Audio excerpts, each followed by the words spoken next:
¿Cómo se sienten esta mañana? Ustedes son mi clase esta mañana, son mi aula, pero veo que todas las alumnas no han llegado. Algo sucedió en la mañana de hoy, con la sábana, con la cobija, con el baño o con el comedor, que creo que ya debe de estar cerrada. ¡Feliz sábado! Qué lindo y maravillosos colores y contrastes podemos ver desde aquí esta mañana, y el rosado siempre luce, y en un ambiente como este pues muchísimo más.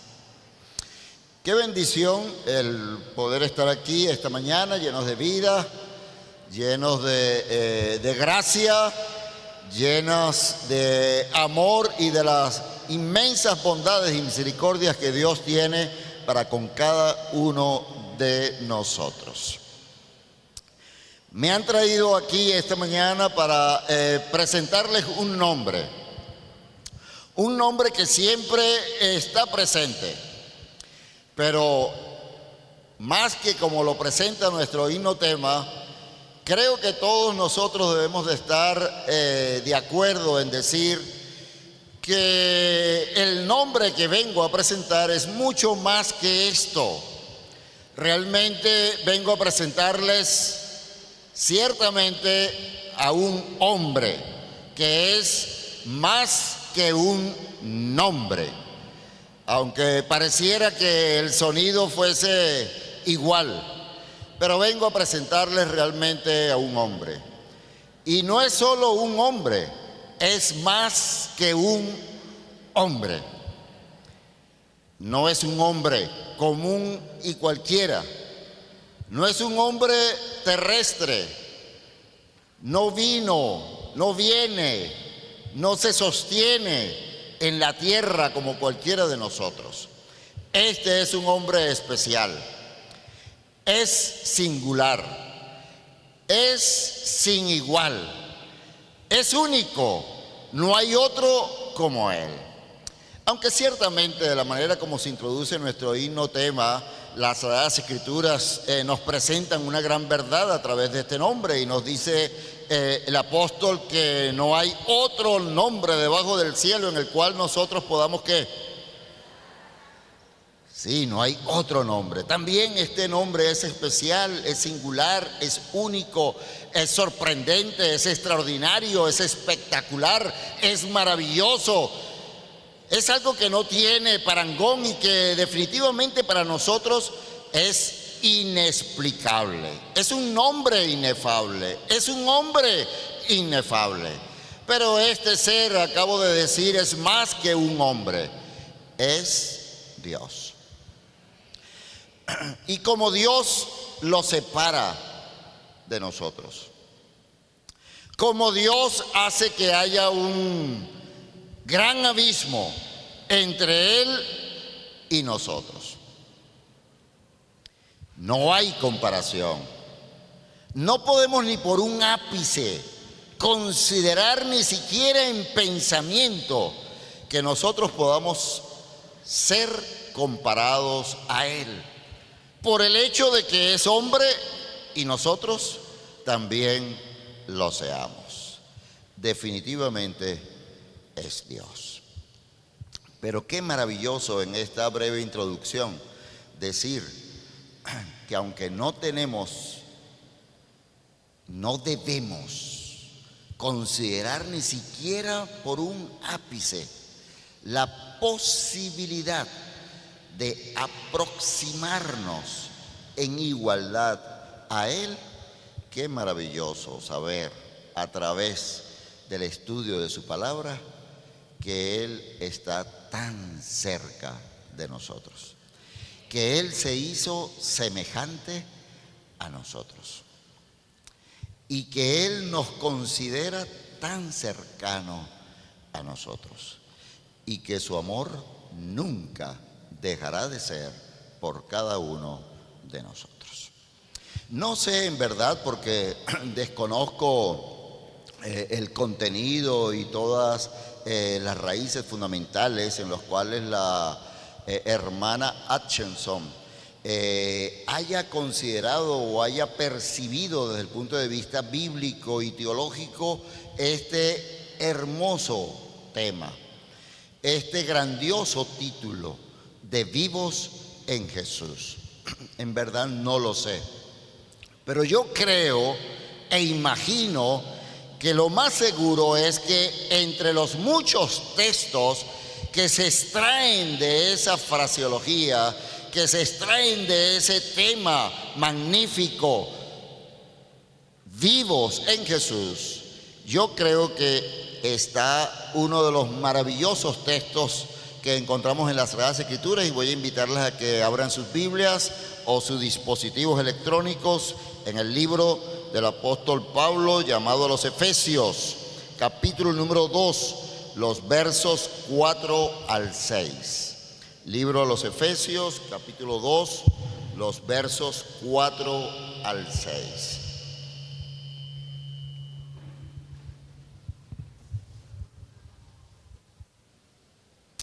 Leo textualmente de la versión más tradicional, Reina Valera del 60, y dice textualmente así: pero Dios, que es rico en misericordia, por su gran amor con que nos amó, aun estando nosotros muertos en pecados, nos dio vida juntamente con Cristo. Y entre paréntesis esta versión dice: por gracia sois salvos. Juntamente con Él nos resucitó y asimismo nos hizo sentar en los lugares celestiales con Cristo Jesús. Invocamos, Señor, tu presencia en este instante, una vez más, para rogarte, Señor, de que abras nuestro entendimiento, nos des la sabiduría del cielo, inspires nuestros corazones para ser impulsados a creer, a confiar y a tener fe en Cristo Jesús, y a que podamos entender de manera simple qué significa ser vivos en Jesús. Permítenos, Señor, que podamos darte las gracias por tu gracia, por el don inmerecido de la salvación, por tu perdón y por la grandiosidad de tu amor para con cada uno de nosotros. Lo agradecemos en Jesús.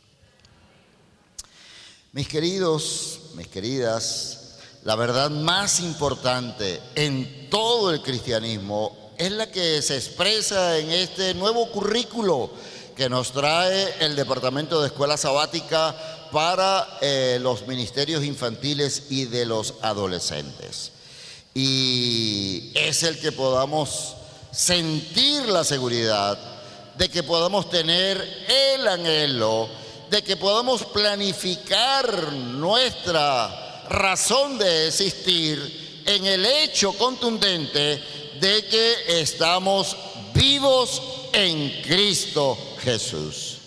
Esa es la gran verdad que encontramos expresadas aquí en el capítulo 2, en los versos 4 al 6 del libro de Efesios. Muy especialmente voy a invitarlas a que vayamos al verso número 5.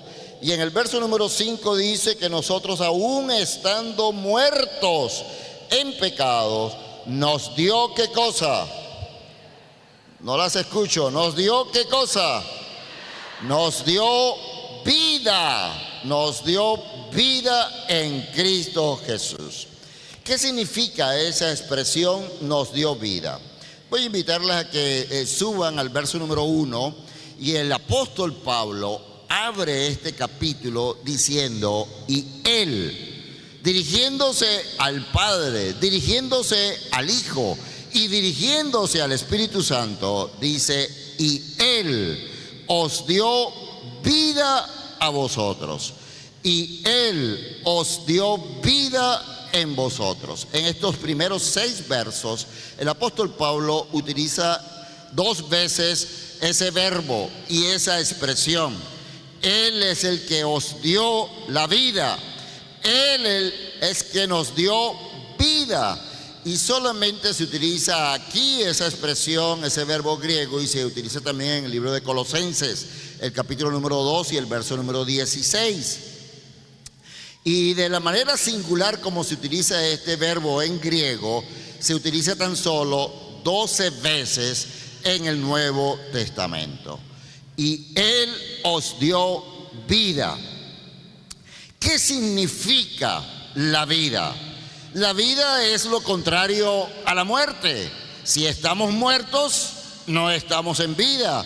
Y si estamos en vida, no estamos muertos. Pero qué interesante que el pasaje continúa rápidamente. Hay muchos asuntos bíblicos y teológicos que considerar y estudiar, pero no tenemos tiempo. Y los siguientes primeros 3 versículos, textualmente, el apóstol dice así: permítanme por un instante presentárselo como lo escribe la versión de la traducción del lenguaje actual, rápidamente. Es una versión muy simple y muy especial, y en muchos aspectos más fácil para entender los asuntos que el cielo desea presentarnos.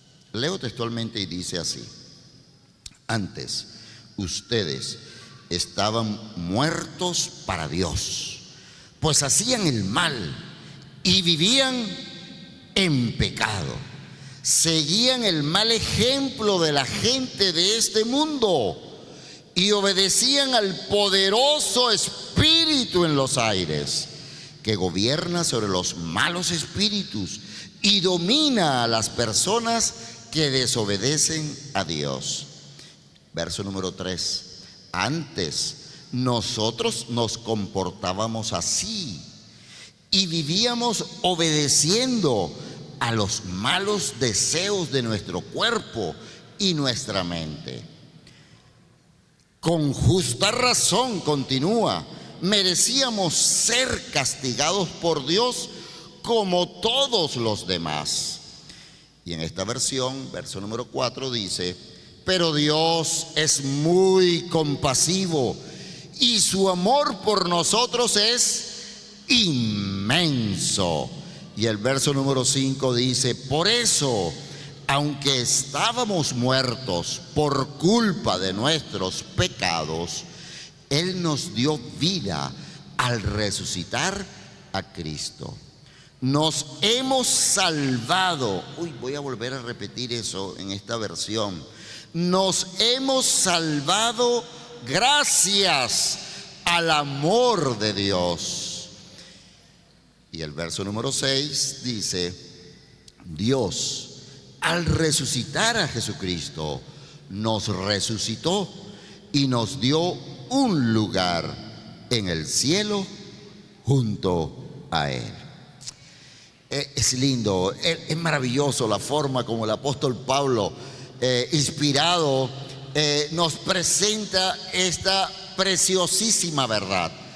La hermosa verdad de la salvación en Jesús. La hermosa verdad del gran amor dado por el Padre y por el cielo y por el Hijo para con cada uno de nosotros. La hermosa y la grandiosa verdad de lo que hoy somos, dónde estamos y hacia dónde vamos. Mis queridas, este es el hecho más, pero más importante y sobresaliente. Hay 3 cosas que aparecen en este pasaje también. Hay 3 veces que se repite el hecho con Cristo. La clave de todo está con Cristo. Nos dio vida con Cristo. Con Cristo nos resucitó y nos hizo sentar con Cristo. Voy a volverlo a repetir. Nos dio vida con Cristo, nos resucitó con Cristo y nos hizo sentar con Cristo. ¿Recuerda usted cómo el Señor mismo enseñó esto? ¿Podremos nosotros compartir esta gran verdad bíblica y teológica con nuestros niños, con nuestros recién nacidos, con nuestros bebés, con nuestros infantes, con nuestros primarios, con nuestros menores, con nuestros jóvenes. Sabremos cómo presentarlas si tan solo tú y yo sabemos lo que significa estar vivos en Jesús. Aquí hay un contraste bien, pero bien singular y especial, que en los pocos minutos que me restan voy a intentar de hacerlo ver delante de ustedes. Vayamos de nuevo a la versión Reina Valera.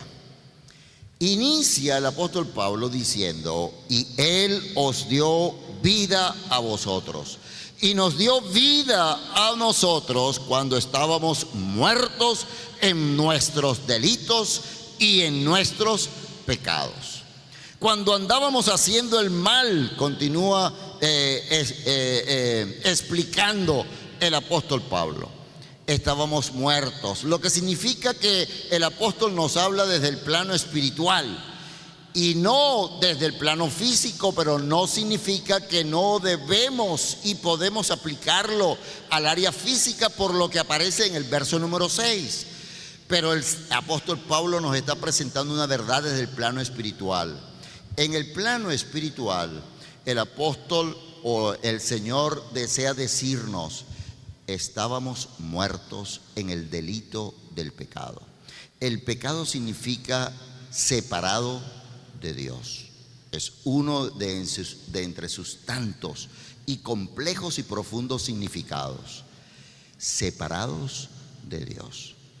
Antes, cuando nos encontrábamos separados de Dios, es lo que el apóstol Pablo desea ayudarnos a entender a través de lo que él entendió.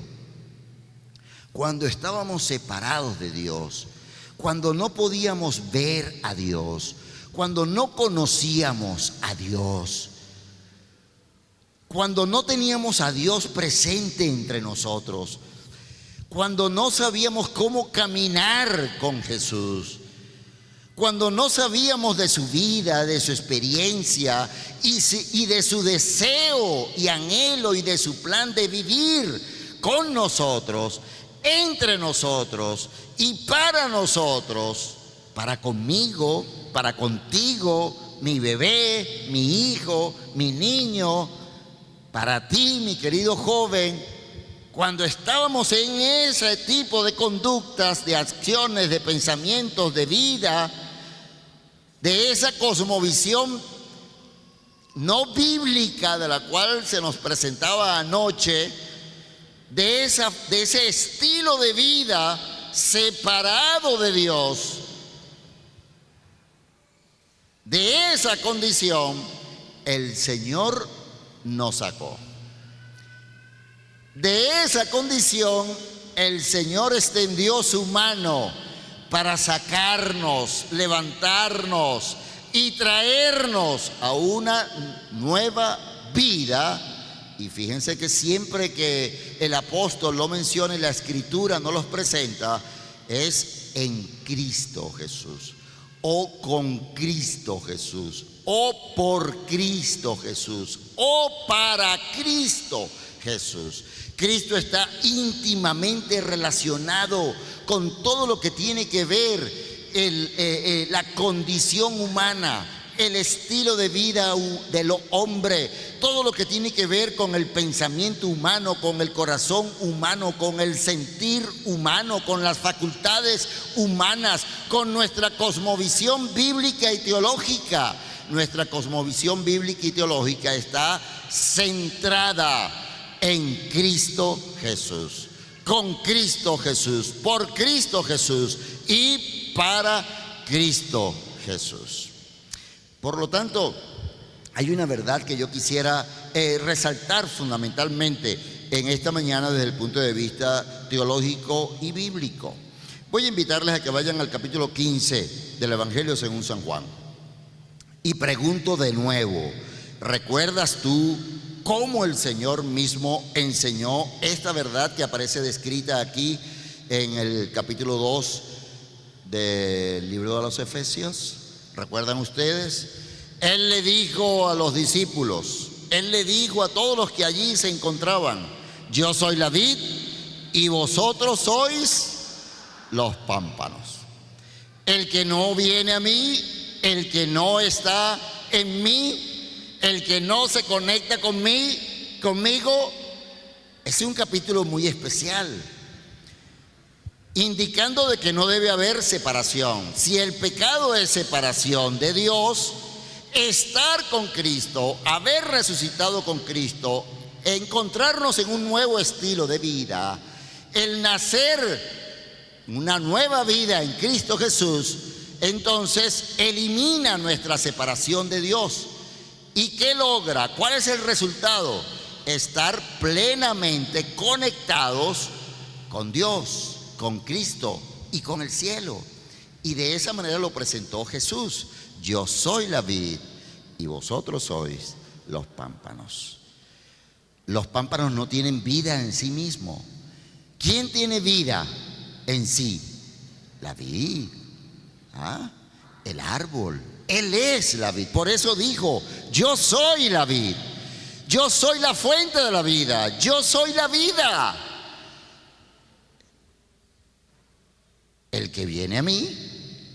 Hay tantas expresiones bíblicas y teológicas que comienzan a venir a nuestra mente, que con todas se interconectan, absolutamente todas. Pero ustedes, como mis hijos, ustedes como a quien yo amo entrañable y profundamente, he venido a salvarlos. No porque ustedes hayan hecho absolutamente nada. No necesitan hacer nada. No espero nada de ustedes. Lo he hecho por amor. Porque de tal manera amó Dios al mundo que dio a su único Hijo, para que todo aquel que en Él crea no se pierda, mas tenga vida eterna. Pero me gusta como lo dice la versión de la traducción del lenguaje actual. Y la versión de la traducción del lenguaje actual lo dice así: Dios amó tanto a la gente de este mundo. Qué lindo. Dios amó tanto a la gente de este mundo, que te incluye a ti, me incluye a mí, y que incluye a los niños que hoy están y a los niños que vendrán, hasta que el tiempo dure, que no sabemos cuánto será. Dios amó tanto a la gente de este mundo. Y en esa versión continúa diciéndolo así, como que es Jesús mismo quien está hablando. Por eso me gusta y creo firmemente que ese pasaje fue pensado, sentido en el profundo corazón del cielo, de Dios Padre y de Dios Hijo, pero muy especialmente de Dios Hijo. Es una expresión que nace y sale de las entrañas de Jesús, diciendo: Dios amó tanto a la gente de este mundo que fue capaz, me dio a mí su único Hijo. ¿Se imaginan ustedes? Fue capaz de tomar tal decisión, fue capaz de separarme a mí del cielo por algunos breves instantes, fue capaz de hacer que yo me hiciera semejante a los hombres, viniera a caminar entre los hombres, a sentir el sufrimiento, el dolor y la miseria de los hombres, a saber lo que se siente en el pecado de los hombres, a caminar entre los hombres, a ser avergonzado entre los hombres, a sentir la soledad, la tristeza y la maldad de los hombres, a ser burlado entre los hombres, a ser abofeteado entre los hombres, a ser humillado entre los hombres y a ser sacrificado de la manera más vil, horrorosa y vergonzosa entre los hombres, Eso verdaderamente significa que mi Padre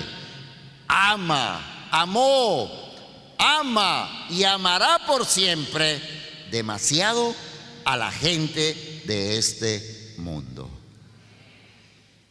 Es glorioso lo que aquí encontramos, pero muchísimas veces nosotros, particularmente los adventistas del séptimo día y el mundo cristiano probablemente en general, le cueste definitivamente entender lo que esto significa. Pregunto, ¿cuántas y cuántos de nosotros nos sentimos salvados en Cristo Jesús? ¿Puedo ver sus manos en alto? Sí, así es. Y ese es el otro énfasis que el apóstol nos da en este pasaje. Y nos dice así, verso número 4. Cuando describe todo donde estábamos, lo que éramos, nos encontramos viviendo en otro tiempo, versículo 3, en los deseos de nuestra carne, haciendo la voluntad de la carne y de los pensamientos, y éramos por naturaleza hijos de ira, lo mismo que los demás, y como hijos de la ira debía revelarse entre nosotros la ira del cielo por lo que acontecía, por lo que sucedía, por lo que éramos, por lo que pensábamos, por la forma como actuábamos, como sentíamos, etcétera, etcétera. Pero qué lindo y maravilloso, verso número 4, que Dios, que es rico en misericordia. Aquí hay otro aspecto teológico maravilloso. Las Sagradas Escrituras dicen vez tras vez de que Dios es misericordioso. Dios es misericordioso. Sus misericordias se renuevan cada mañana para con cada uno de nosotros. Su misericordia es notable. Su misericordia está presente de manera permanente en nuestras vidas. Pero aquí el apóstol le da un superlativo para hacerlo ver suficientemente grandioso en nuestras mentes y en la experiencia de nuestras vidas. Dios no solamente es misericordioso, sino Dios es rico en misericordia.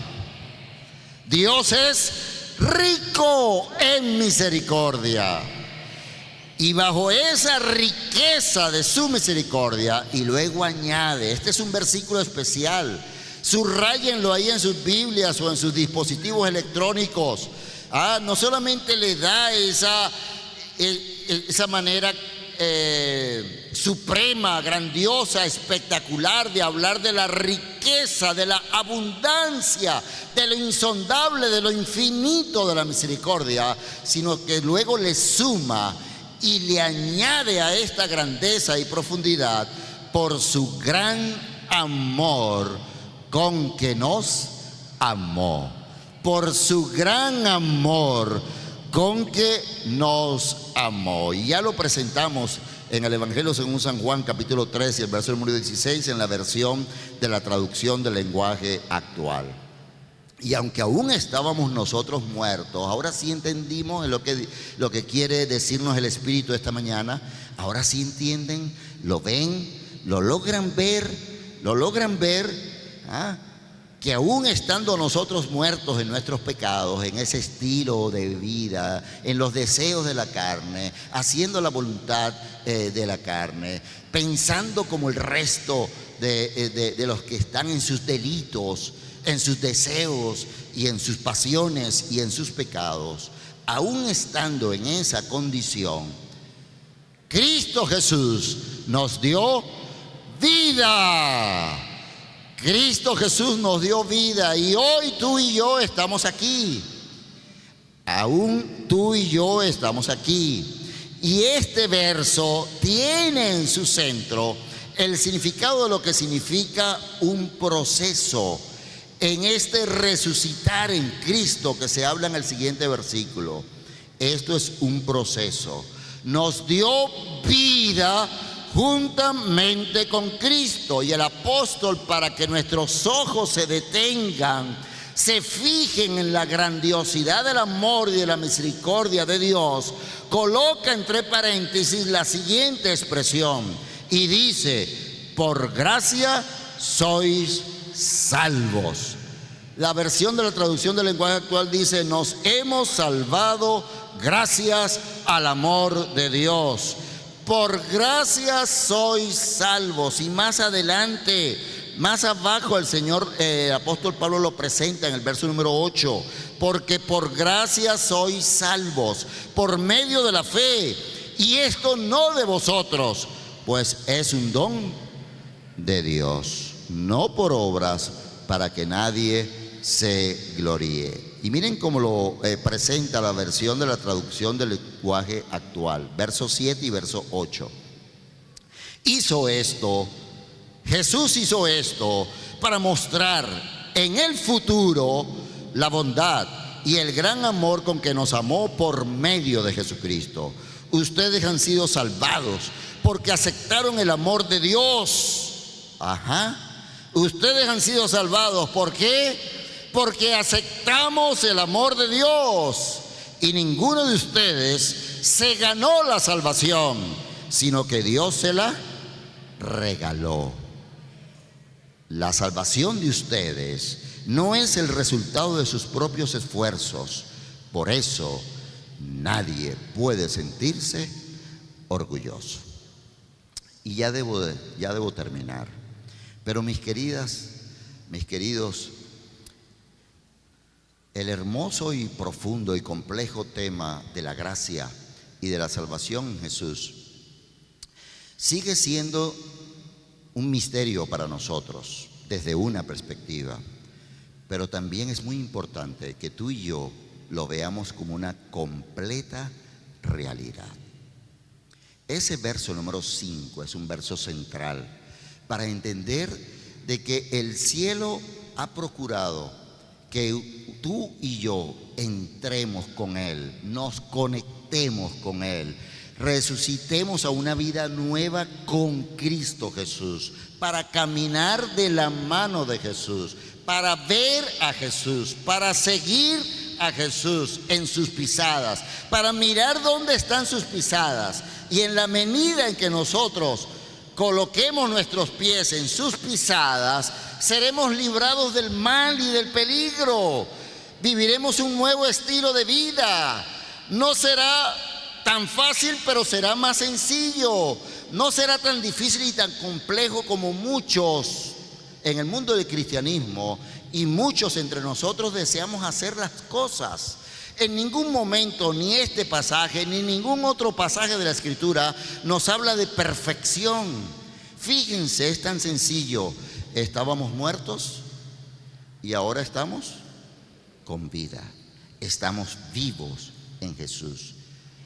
Y hemos entrado en un proceso. Y qué lindo y maravilloso que esta dama, junto con todo su equipo y el Departamento de Escuela Sabática de la Iglesia Mundial, hayan traído este título para la iglesia, para esta iglesia, para la iglesia remanente, para la iglesia en un tiempo como este, para que definitivamente nosotros podamos entender desde los más pequeñitos, desde los recién nacidos, cómo entramos en la salvación por gracia en Cristo Jesús. Y aquí encontramos, y voy a saltarme de dónde salen todas esas cosas. Aquí encontramos tres aspectos fundamentales de la salvación, en el proceso de la salvación que el cielo obró para con toda la humanidad: el pasado, el presente y el futuro. Y está muy bien enmarcado en estos primeros 6 versículos. Vuelvan a colocar sus ojos en el pasaje, y ustedes encontrarán que todos los verbos, aún los verbos que están en participio, se encuentran en tiempo pasado. Tu condición de mal es del pasado. Tu condición de pecado es del pasado. Tu condición de malos deseos, de encontrarte siempre en tus malos deseos, es cuestión del pasado. La salvación tiene un impacto en tu pasado, tiene un impacto en el pasado de la humanidad, tiene un pasado en el tiempo de Adán y de Eva, tiene un pasado, pero la salvación tiene todo un proceso en tu pasado, en el pasado de la humanidad y en el pasado de cada uno de nosotros. Y este proceso nos lleva hacia un presente. Y hoy hemos sido salvados. Hoy somos salvos. Y finalmente, en el futuro, mañana seremos salvados por Cristo Jesús, en la gracia de Cristo Jesús. Y esa es la gran verdad que nuestros niños necesitan comenzar a recibir en pequeñas píldoras desde que están recién nacidos. Ellos han sido salvados en Jesús. ¿Cuán difícil puede ser? El Señor Jesús no está esperando la gran regla de la perfección. Ser perfectos, inmaculados completamente. Lo que necesitamos es tú y yo aprender a entender que necesitamos tener fe en Jesús, que necesitamos creer en Jesús, que necesitamos confiar en Jesús, que necesitamos ver a Jesús como aquel que no solamente es bueno, que no solamente es el hombre de Nazaret, el hombre de los discípulos, el rabí de Galilea, el hombre de los evangelios, el hombre hecho semejante a los hombres, el hombre de nuestro modelo, el hombre de nuestro ejemplo, sino que ese Jesús es Dios. Y como Dios tiene todo el poder para salvarme, para salvarte, para salvarnos, para salvarlos a ellos, a los niños, no importa nuestra condición. Nuestra condición es humana, es caída, es débil, con tendencia siempre hacia el mal. Pero la gran verdad es que necesitamos estar sujetos de la mano de Jesús, que necesitamos ver todos los días a Jesús, que necesitamos estar conectados con Jesús. Y en la medida en que estemos conectados con Jesús, nosotros estaremos vivos en Jesús.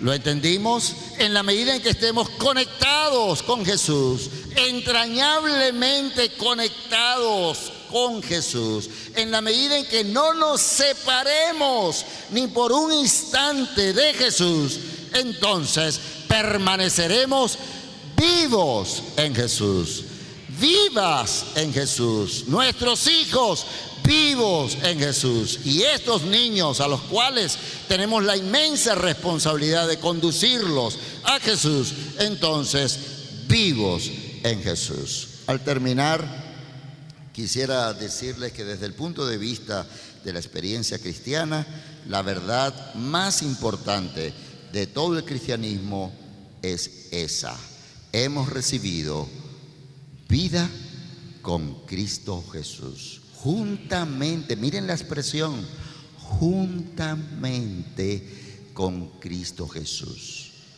Si no estamos con Cristo, la vida se va y volvemos a la condición de muerte. Pero el verso número 6, con el cual se los dejo en sus mentes, es lindo y maravilloso, porque el verso número 6, por fe, nos habla de donde tú y yo ya debemos de estar viviéndolo con gozo y con alegría. El futuro es un futuro real. Esta es una condición real, mi querida. Es una condición real. Estamos salvos en Jesús. Todos los días necesitamos expresarle nuestro profundo agradecimiento al Dios del cielo por tanta misericordia, por tanto amor y por la salvación que hemos recibido por gracia. Y debemos rogar al cielo que nos ayude a mantenernos fieles a Él, obedientes a Él, pensando y haciendo su voluntad, gracias al poder del cielo y no por nosotros mismos. Y desde ya, creyendo y confiando, como dice el versículo número 6, creyendo y confiando que nos sentaremos ¿dónde? En los lugares celestiales, juntamente ¿con quién? Juntamente con Cristo Jesús. Qué lindo decirle a los niños que ellos se sentarán juntamente en los lugares celestiales con Cristo Jesús. Qué maravilloso es que tú y yo vivamos la experiencia desde ya, creyendo y confiando que muy pronto nos estaremos sentando en los lugares celestiales juntamente con Cristo Jesús. Que la bendición del cielo sea con todos nosotros en el transcurrir de este día.